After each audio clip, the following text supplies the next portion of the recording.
was past midnight when I finally stumbled into the small, old hotel, a relic from another time.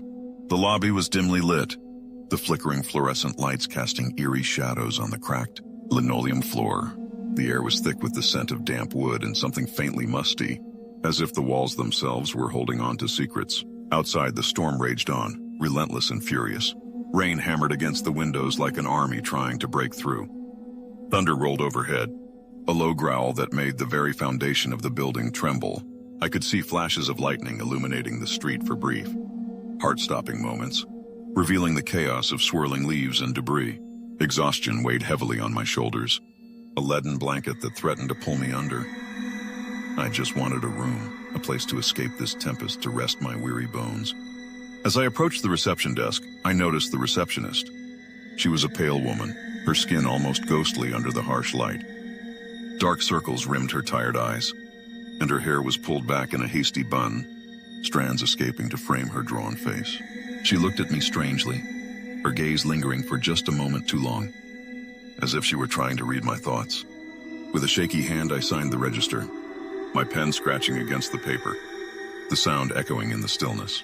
After a heavy pause, she slid a key across the counter, her fingers brushing against mine, sending a chill down my spine. "Room 404, she whispered, her voice barely above a murmur. Something about the way she said it sent a shiver through me, igniting a flicker of curiosity amidst my exhaustion. I couldn't shake the feeling that there was more to this place than met the eye. The elevator creaked ominously as I rode up, each shudder echoing my rising unease. When the doors finally opened, I stepped out into a world that felt colder, darker, and oddly silent, as if the air itself was holding its breath. The dim light flickered above me, casting long shadows across the empty hallway. The numbers on the doors glided by like a countdown to something unsettling. 401, 402, 403, and then, at the very end of the corridor, 404, my heart quickened. The door stood ajar, a silent invitation or perhaps a warning. I hesitated for a moment, glancing back at the lobby I had just left. The lobby, with its faded grandeur, had an eerie charm. The chandeliers hung like ghosts, and the wallpaper, once vibrant, now sagged under the weight of time. A storm raged outside, the wind howling like a restless spirit, rattling the windows and casting strange shadows that danced. Across the marble floor, the receptionist had looked up from her book as I entered, her eyes a shade of gray that matched the storm outside. She wore an expression that was both bored and intrigued, her dark hair pulled back tightly, revealing a face that seemed to know secrets best left untold. I felt a twinge of curiosity mixed with apprehension, but exhaustion overwhelmed me. I pushed the thought aside as I turned back to the door. The room awaited me. Inside, dust floated lazily in the air, like tiny fairies trapped in a forgotten realm. The musty smell of damp wood mixed with something rotten assaulted my senses, making me wrinkle my nose in distaste. The wallpaper was peeling, curling away from the walls as if trying to escape, and the furniture was a relic of decades past, shrouded in a layer of neglect. I thought to myself, how strange. Maybe this hotel doesn't get many guests.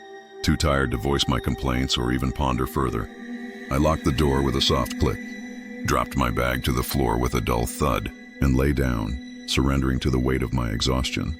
Around midnight, I jolted awake. The room was freezing, colder than outside, a biting chill that seeped into my bones. I pulled the thin blanket tighter around me, feeling utterly exposed. The faint sound of scratching echoed through the walls. My mind, foggy with exhaustion, immediately jumped to the conclusion that it must be rats scuttling about. But then, I heard it. A whisper, a voice that sliced through the stillness. "Alex?" I froze, my breath hitching in my throat. My heart raced, pounding like a drum in the silence. I whispered to myself, convincing my weary mind, I'm just hearing things. Yet the atmosphere shifted. I heard footsteps, slow, heavy, pacing back and forth inside the room. My eyes darted around, scanning the dim corners, the shadows that danced under the flickering light. No one was there, but the feeling of being watched crawled under my skin.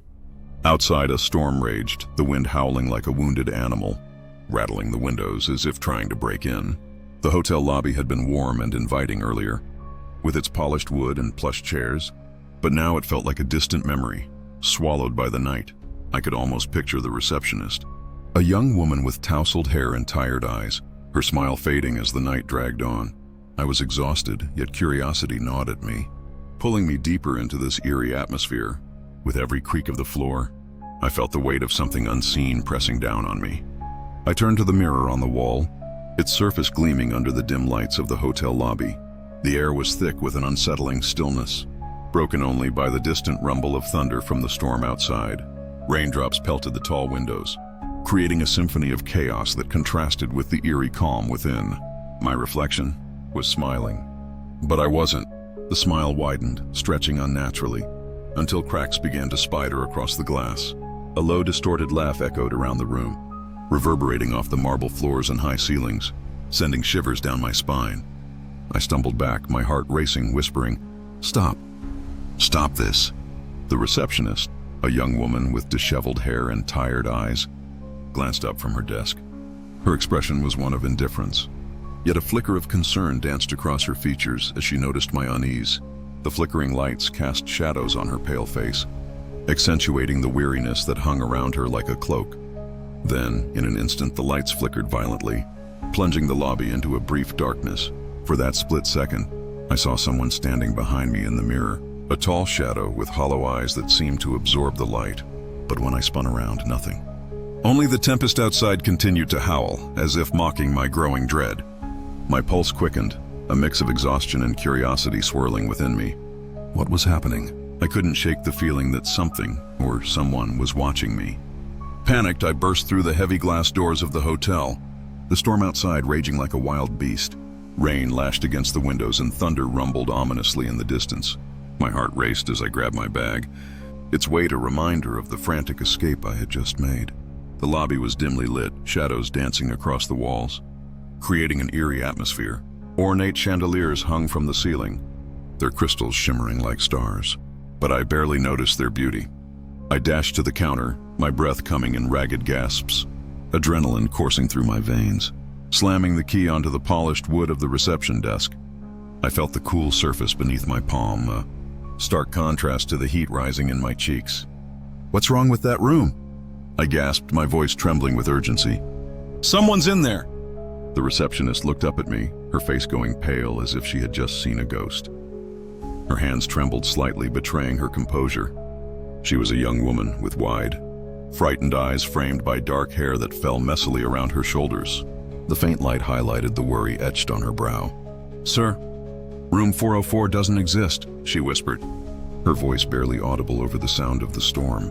"That room was sealed 20 years ago, after a man was found dead inside."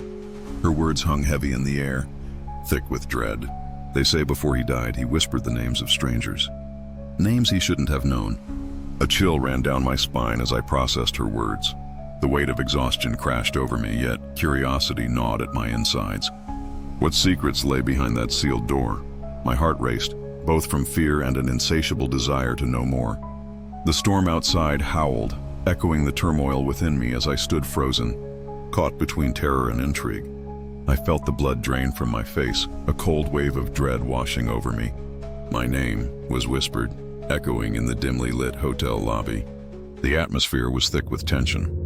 The lobby was grand yet unsettling, with ornate chandeliers casting flickering shadows on the walls. The polished marble floor gleamed under the soft, flickering lights reflecting the chaos outside. A storm raged beyond the large glass doors, rain hammering down like 1,000 frantic fingers tapping against the window. Thunder rumbled ominously, shaking the very foundations of the building, and the wind howled, a mournful cry that sent shivers down my spine. As I turned to leave, the elevator door slowly opened with a creaking groan. Revealing an eerie sight inside was the cracked mirror from room 404, its surface marred by age and neglect. And there I was, my reflection smiling at me even though I wasn't. It felt surreal, as if the glass had come alive, mocking my very existence. My heart raced, a frantic drumbeat echoing in my chest.